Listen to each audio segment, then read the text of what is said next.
कृष्ण कृष्ण कृष्ण हरे हरे, हरे राम राम राम हरे हरे। आत्मीय बंधुजन, भगिनी, जय श्री कृष्ण। श्रीमद् भगवत गीता जीवन का मैनुअल है। जैसे हम कोई यंत्र खरीदते हैं तो उसको चलाने के लिए उसकी विधि बताने वाला एक मैनुअल होता है, वैसे ही जीवन को संचालन करने के लिए श्रीमद् भगवत गीता यह मैनुअल है।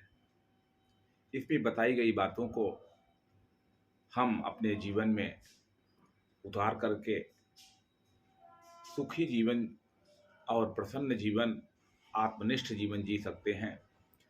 इसलिए जो 700 श्लोक हैं श्रीमद् भगवत गीता के, हमें उसका निरंतर अभ्यास करते रहना चाहिए। बंधुओं, यह जो श्रीमद् भगवत गीता के प्रचार प्रसार के लिए यह चैनल अमर प्रेरणा हम लोगों ने बनाया है।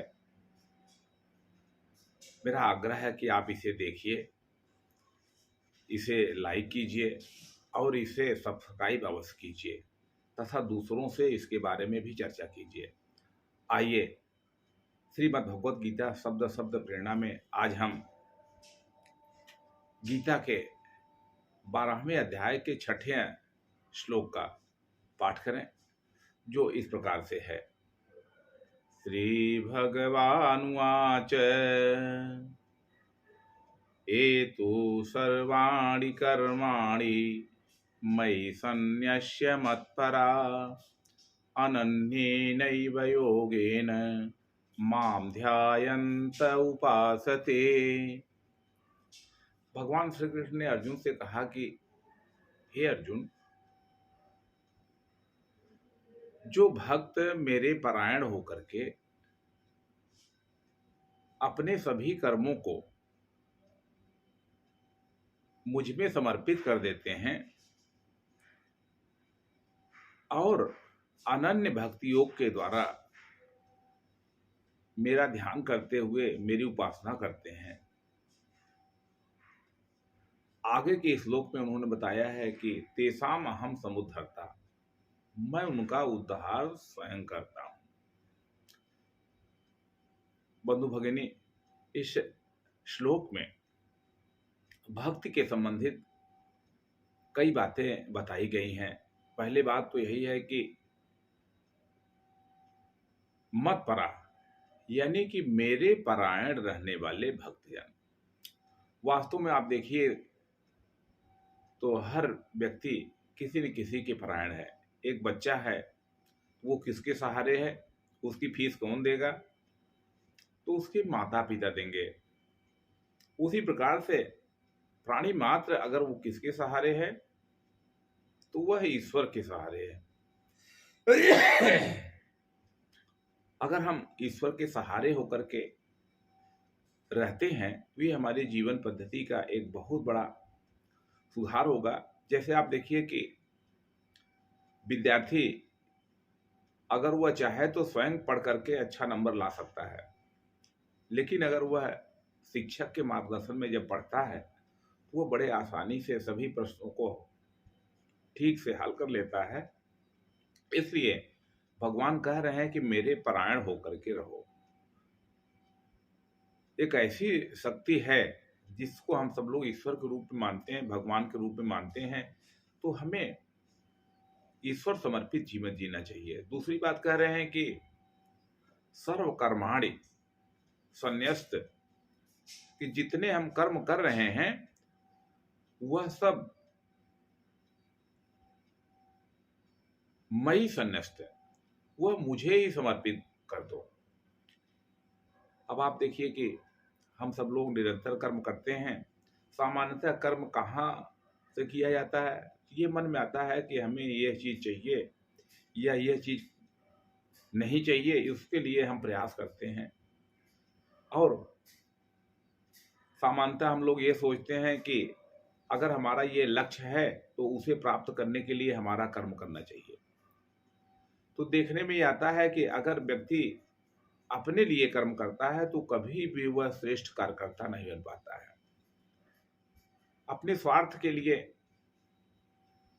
अपनी इच्छाओं की पूर्ति के लिए जीवन जीने वाले तो केवल पशु के समान होते हैं, और जो लोग मातृभूमि के लिए जीवन अर्पण कर देते हैं, जो अपने समाज के लिए जीवन दे देते हैं, कर्म करते हैं, तो उनका जीवन ही उच्च कहा जाता है। तो इस प्रकार से सबसे जो उच्च जीवन है वो भगवान को समर्पित होकर के कर्म करना है। इसलिए सर्वाणि कर्माणि मयि संन्यस्त, यह एक जीवन जीने की एक सबसे महान जीवन शैली होगी, जिसमें हम कर्म तो करें लेकिन कर्म को भगवान को समर्पित कर दें।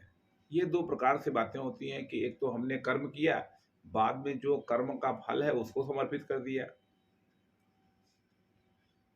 दूसरा तरीका यह है कि हम सभी कर्म को ही भगवान को समर्पित कर देते हैं।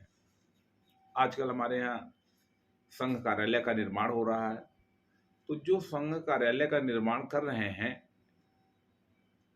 वे मजदूर, उनके दिमाग में हमेशा यही बात रहती है कि ये जो मैं घर बना रहा हूँ ये घर मेरा नहीं है, ये घर तो राष्ट्रीय स्वयंसेवक संघ का कार्यालय है। उसी प्रकार से हम लोग भी जो कर्म कर रहे हैं, अगर ये हम मान लें कि ये जो हम कर्म कर रहे हैं, नौकरी कर रहे हैं, व्यापार कर रहे हैं, अन्य काम कर रहे हैं, समाज सेवा कर रहे हैं, राजनीति कर रहे हैं, ये हम कर तो रहे हैं लेकिन ये मेरा नहीं है, ये तो मैं भगवान का काम कर रहा हूँ। तो जब कोई ये मान लेता है कि मैं भगवान का काम कर रहा हूँ, तो भला उसमें गलती कैसे हो सकती है? अगर हम भगवान का काम कर रहे हैं तो उसमें उसकी गुणवत्ता में ह्रास कैसे हो सकता है? अगर हम भगवान का काम कर रहे हैं तो बताइए उसमें मन क्यों नहीं लगेगा? तो केवल इस सिद्धांत को मान लेने से कि हम अपने सभी कर्मों को भगवान को समर्पित करने के लिए कर रहे हैं, भगवान को समर्पित करके कर रहे हैं, तो हमारे सभी कर्म वह सुंदर होंगे, अच्छे होंगे और हमको बंधन में बांधने वाले नहीं होंगे। इसी प्रकार से जो बात कही जा रही है कि अनन्य नैव योगेन, कि अनन्य योग के द्वारा वो निरंतर भगवान का ध्यान कर रहे हैं। अब ये हमारे मन की बात हो गई कि हमारा मन सामान्यतः अनेक बातों में भटक जाता है, ध्यान हमारा भंग हो जाता है। हम पढ़ाई तो करना चाह रहे हैं, हम अच्छा व्यापार तो करना चाह रहे हैं, लेकिन आप देखिए कि अनन्यता नहीं उसमें होती है, कि उसके अलावा और कोई दूसरी चीज नहीं, जो हमारे लिए अभीष्ट है हम उसी में मन लगाए हुए हैं, ये बात नहीं हो पाती है। और ये बात तब होगी कि जब हमारे अंदर अनन्यता होगी।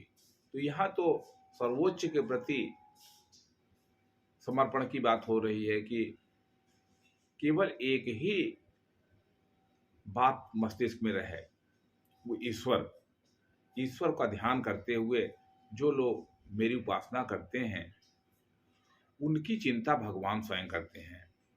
वास्तव में आप देखिए कि ध्यान की बात जो हम कहते हैं, तो जहां मन होता है वहीं मनुष्य होता है। यदि हमारा मन धीरे धीरे भक्ति योग में लगता है, धीरे धीरे संसार के विभिन्न विषयों से हट करके वह एक जगह पर एकत्रित होने लगता है, तो हमारा मन शक्तिशाली हो जाता है।